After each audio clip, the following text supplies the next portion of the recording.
आज हम लोग बात करेंगे मॉसफेट करंट। ऑलरेडी हम लोग लीनियर रीजन में क्या करंट होता है डिस्कस कर चुके हैं, बट मैं थोड़ा रिवाइज करूंगा और उसके बाद सैचुरेशन रीजन में क्या करंट होता है। ठीक है, तो हम लोग देख रहे थे कि अगर आप ड्रेन पे वोल्टेज लगाते हैं तो क्या होता है, एक रीजन डेवलप होता है। ये इस तरीके से कांस्टेंट क्यों नहीं है? क्यों? जब आपने VGS लगाया है तो एक रीजन डेवलप होगा। ठीक है, यहाँ पे इन्वर्जन वो भी कांस्टेंट होगा, बट आप यहाँ पे VD लगा रहे हैं तो यहाँ पे ये सोर्स है, ठीक है, ये ड्रेन है, तो VDS एस ये सोर्स जो होता है वो ग्राउंडेड रखते हैं हम, और बॉडी को भी ग्राउंडेड रखते हैं मैक्सिमम। ठीक है, आप ड्रेन पे आप वोल्टेज लगा रहे हैं तो यहाँ पे ये रीजन रिवर्स वाइज हो रहा है क्योंकि एन पे आप पॉजिटिव दे रहे हैं, तो ये यहाँ पे कैरियर कम हो रहा है क्योंकि यहाँ पे वोल्टेज कम हो रहा है। VGS ज्यादा होना चाहिए। ठीक है, जितना आपका गेट वोल्टेज ज्यादा होगा उतना ही इन्वर्जन होगा, तो VGS एस तो 0 ही है, तो यहाँ पे तो पूरा इन्वर्जन और जितना वोल्टेज है वो पूरा यहाँ पे आ जा रहा है, बस थ्रेशोल्ड ज्यादा आना चाहिए, उतना ही इन्वर्जन होगा। ठीक है, अब यहाँ पे क्या हो रहा है कि ड्रेन का कुछ वोल्टेज है तो VG यहाँ पे जो एक्चुअल वोल्टेज है वो कितना आएगा, VG माइनस VT के बाद तो इन्वर्जन स्टार्ट होगा। ठीक है, माइनस VD और है तो इतना वोल्टेज यहाँ पे आ रहा है तो उतना ही इन्वर्जन होगा। यहाँ पे वोल्टेज क्या आ रहा है, इस पॉइंट पे, इस पॉइंट को अगर मैं 1 कहूं तो इस पे वोल्टेज कितना आ रहा है, VG माइनस VT से ऊपर ही होना चाहिए तभी इन्वर्जन होगा, और माइनस BS, बट S 0 है, बट अब हम VD लगा रहे हैं कुछ ग्रेटर देन 0 है। अगर दोनों बराबर है तो चैनल कैसा होगा, ये जो चैनल यहाँ पे ट्राइंगुलर है वो पूरा ऐसा होगा। ठीक है, अब ड्रेन पे आपने वोल्टेज लगाया तो हम लोग ऑलरेडी डिस्कस कर चुके हैं, तो करंट क्या होता है, ID equal to Q into velocity, फिर V इक्वल टू क्या होता था, म्यू इंटू E, और Q आपने निकाला तो यहां से इस इक्वेशन पे हम आ गए थे। उसके बाद करंट की इक्वेशन ये आ गई थी। ठीक है, अब ये इक्वेशन कब वैलिड है, जब VG minus VT minus VX is greater then 0। VX क्या है, पोटेंशियल है X डायरेक्शन में, यहाँ पे Vx की वैल्यू क्या है 0, और यहाँ पे क्या है Vx की वैल्यू VD। ठीक है, तो ये जब पॉजिटिव है तभी तो यहाँ पे इन्वर्जन होगा हर जगह, जहां पे पॉजिटिव नहीं होगी ये वैल्यू वहां पे इन्वर्जन नहीं होगा। बट ऐसा हो सकता है, हम लोग डिस्कस कर रहे थे कि अगर ये इक्वेशन हम ड्रॉ करें IDS एंड VDS, सिंपली आप ड्रॉ करो तो ये इक्वेशन कैसी ड्रॉ होके आएगी, ऐसे, क्योंकि VDS जब ज्यादा हो जाएगा तो ये इक्वेशन कैसी हो जाएगी, निगेटिव, मतलब स्लोप क्या हो जाएगा, नीचे जाएगा। ठीक है, VDS अगर ज्यादा हो जाएगा VG minus VT into VDS से, तो ये इक्वेशन ऐसे ड्रॉप होगी, मतलब करंट ड्रॉप होगा, कम होने लगेगा क्योंकि VDS स्क्वायर बढ़ने लगेगा। लेकिन वो कब होगा, जब VG minus VT is less than VX, जब यहाँ पे चैनल खत्म हो जाएगा। या क्या हो सकता है ये हम देखते हैं, अगर हम वीडियो को और बढ़ाएं तो क्या हो सकता है, जो ये चैनल है ये यहाँ पे आके खत्म भी हो सकता है और कम होने लग सकता है, ये सब सिचुएशन आ सकती हैं। उसी को पिंच ऑफ रीजन कहते हैं, वहीं से सैचुरेशन रीजन स्टार्ट होता है। तो हम देखते हैं क्या होता है, ये हम लोग ऑलरेडी जानते हैं कि VD इज ग्रेटर देन 0 पे हम डिस्कस कर चुके हैं। अगर हम VD को और बढ़ाएं तो क्या होगा, तो ये पहले क्या होगा, यहाँ पिंच ऑफ होगा, यहाँ पिंच ऑफ होगा, वहीं से स्टार्ट हो जाएगा, और हम मान लेते हैं कि यहां तक पिंच ऑफ हो गया है। तो अब ये कितने रीजन में डिवाइड हो जाएगा, ये मॉसफेट, ये रीजन कहलाएगा VX, यहाँ पे क्या है, यहाँ पे कंडीशन क्या है, VG minus VT minus VX is greater then 0। ठीक है, सही बात है, तभी हम कह रहे हैं VX is less than VG minus VT। But इस रीजन में क्या हो रहा है कि VX is greater than VG minus VT, तभी यहाँ पे पिंच ऑफ हो गया है।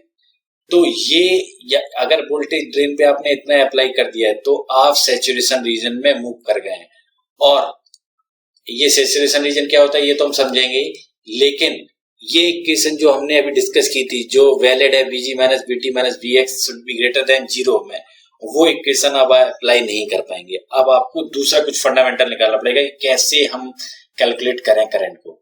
तो एक एनालॉजी हम समझते हैं, ठीक है, इन सब के लिए, अगर ड्रेन और सोर्स दोनों पे बराबर वोल्टेज है, ठीक है, या कोई वोल्टेज नहीं अप्लाई कर रखा है आपने, ड्रेन और सोर्स में कोई वोल्टेज अप्लाई नहीं कर रखा है, तो ये कंडीशन सेम है। एक टैंक 1 है, एक टैंक 2 है, पाइप से कनेक्टेड है, कोई भी वाटर फ्लो नहीं होगा यहाँ से यहाँ से इस टैंक में कोई वाटर फ्लो ना होगा, क्योंकि दोनों एक ही लेवल पे है। लेवल को आप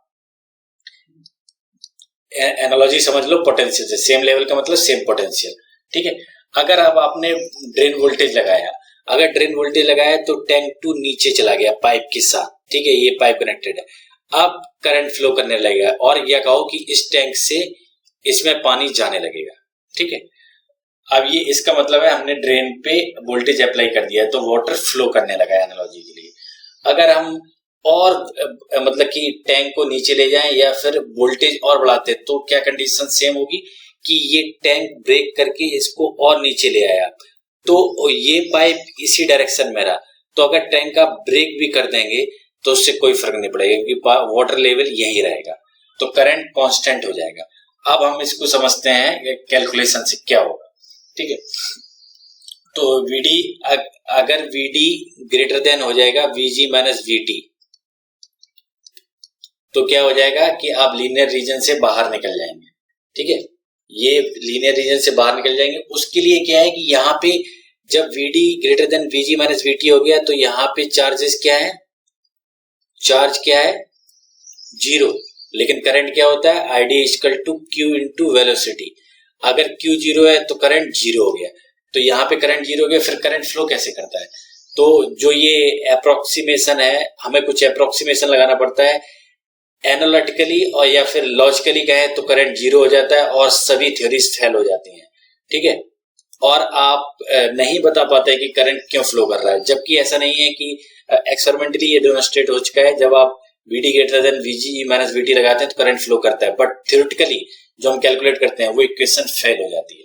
तो उसके लिए साइंटिस्ट ने एक मेथड डेवलप किया है। तो क्या मान लेते हैं कि अगर जो ये लेंथ है, सपोज इसको मैं L कह लूं, इसको L डैश कह लूं, तो जो पिंच ऑफ हुआ है वो L dash is less than L है, तो मैं क्या मान लूंगा कि ये ड्रेन पूरा शिफ्ट हो गया है, ये ड्रेन रीजन पूरा शिफ्ट हो गया है यहाँ पे, ये पूरा ड्रेन रीजन ही हो गया है, ठीक है, ये ड्रेन रीजन पूरा शिफ्ट हो गया है। और VD यहाँ पे कितना है, VG माइनस VT, इससे आगे बढ़ता जा रहा है, इस पॉइंट पे तो VG माइनस VT है, और पूरा जो VD is greater than VG minus VT, तो जो BD equal to VG minus VT line है, ठीक है, उससे ज्यादा जो भी वोल्टेज है, जैसे VD इक्वल टू 4 वोल्ट है, VD equal to VG minus VT 4 volt है, और अगर आपने VD ग्रेटर देन लगाया 6 वोल्ट लगाया तो जो 2 वोल्टेज है वो यहाँ पे ड्रॉप होगा, ठीक है, ये हम मान लेते हैं कि पूरा पिंच ऑफ रीजन में ड्रॉप होगा।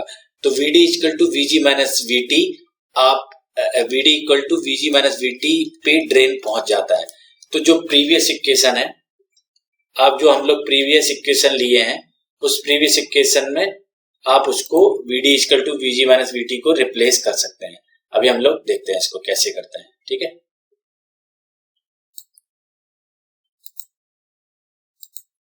ठीक है, तो ये क्वेश्चन हम लोग डिस्कस कर चुके हैं। ये क्वेश्चन कब है, जब VD is less than VG minus VT। VD है ड्रेन पे, अगर Vx कह रहे हैं तो Vx is less than VG minus VT हर जगह, पूरे x डायरेक्शन में, ये x डायरेक्शन है ना, ठीक है। लेकिन अब क्या हो रहा है कि पिंच ऑफ हो जा रहा है, VD तो ये इसके लिए वैलिड है, लेकिन VD क्या है, VG माइनस VT से ज्यादा निकल जा रहा है, तो उसके लिए क्या होगा, VD equal to VG minus VT इस इक्वेशन में रख दो, क्योंकि हम मान रहे हैं ड्रेन पूरा यहाँ शिफ्ट हो गया है, ठीक है। और ये इक्वेशन क्या आ जाएगी, अगर यहाँ पे VG माइनस VT रखोगे तो ये VG माइनस VT का स्क्वायर हो जाएगा, माइनस VG माइनस VT का स्क्वायर बाई 2, और ये VG माइनस VT का स्क्वायर, तो ये VG माइनस VT का बाई 2 आएगा, ये 2 मैंने यहाँ पे रख दिया, यहाँ पे देखिए कोई 2 नहीं था, और ये इक्वेशन आ गई है, ठीक है। ये इक्वेशन है करंट की सैचुरेशन रीजन के लिए, सैचुरेशन रीजन के लिए, ठीक है। तो अब इसका अगर हम लोग ग्राफ ड्रॉ करना चाहें तो कैसे ग्राफ ड्रॉ करेंगे, VG माइनस VT के लिए ग्राफ अगर ड्रॉ हम करना चाहें तो हम लोग एक ग्राफ, आप लोग खुद भी ड्रॉ कर सकते हैं कि पहले क्या ग्राफ होगा फिर बाद में क्या ग्राफ होगा। पॉज करके वीडियो ड्रॉ कर सकते हैं आप खुद भी। तो हमें पता है ये VDS एक्सिस है, ये ID एक्सिस है। एक पॉइंट मान लेते हैं, मैं मान लेता हूं ये पॉइंट है VG minus VT। Till this point ये कैसे इंक्रीज करेगा, ठीक है, अकॉर्डिंग टू दिस इक्वेशन ये ऐसे इंक्रीज करेगा। उसके बाद ये रिमूव होने लगता है, लेकिन तब VD greater than VG minus VT हो जाता है। जैसे VD VG माइनस VT से ज्यादा होगा तो ये क्या वैल्यू हो जाएगी, ये दोनों कांस्टेंट है। VG आपने जितने भी अप्लाई कर रखा है, VT भी कांस्टेंट है। एक ग्राफ में VG VT दोनों कांस्टेंट होंगे, तो VDS जैसे VG माइनस VT से निकलेगा तो वो करंट कांस्टेंट हो जाएगा। ये किस वोल्टेज के लिए, VG के लिए। अगर VG कम होगा लेकिन थ्रेशोल्ड से ज्यादा होगा तो ये कर्व कैसा हो जाएगा, ऐसा हो जाएगा। ये VG1 कह दिया मैंने, ये VG2 and VG2 is greater then VG1। और VT तो पूरे ग्राफ सबके लिए एक ही होगा कि इतना थ्रेशोल्ड वोल्टेज है, उससे ज्यादा VG होना ही चाहिए। अब VG और आप बढ़ाते रहते हैं, VG बढ़ाओगे तो IDS बढ़ेगा, तो VG बढ़ाओगे तो IDS बढ़ेगा, लेकिन VG माइनस VT के लिए उसके बाद ये ऐसा ही हो जाएगा, ये VG3 हो गया which is greater then VG2 and VG1। ठीक है, यहां से आप समझे। अब यहाँ पे ये क्यों थ्योरेटिकली ये फेल हो जाता है, इसके लिए भी मतलब आप लोग खुद भी थिंकिंग कर सकते हैं, और क्या क्या प्रोसेस हो सकते हैं, कैसे आप कैलकुलेट कर सकते हैं, ये खुद भी आप ट्राई कर सकते हैं। Okay, thank you.